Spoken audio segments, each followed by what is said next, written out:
Hello, isang mapagpaalang araw. Yan, ito na po itsura ng ating altar ngayon. No? So, siyempre, meron na po tayong ilinagdan. Ito yung mga una nating kargada, gamit, no? Mga luklukan.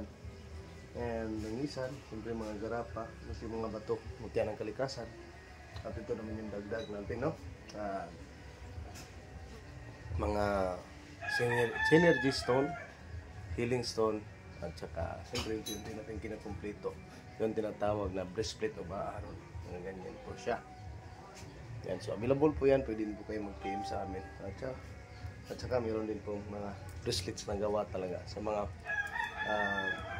tinatawag na citrine, jadestone at iba pa. Yan.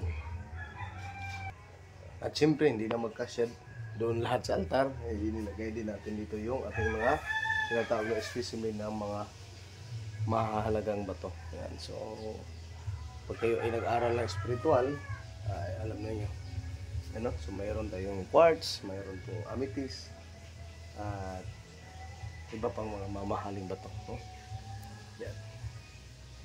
So, may disenyo yan iba. Ito rin, ruby, at saka Copperstone, yung mga bato sa bulkan. Yan. So, meron tayong ganito kaliliit na citrine at saka Copperstone at siyempre na mga quartz. Yan, update lang natin yung mga panibagong gamit na available po dito sa amin, no? So, pwede din kayo mag-PM kung gusto nyo magkaroon.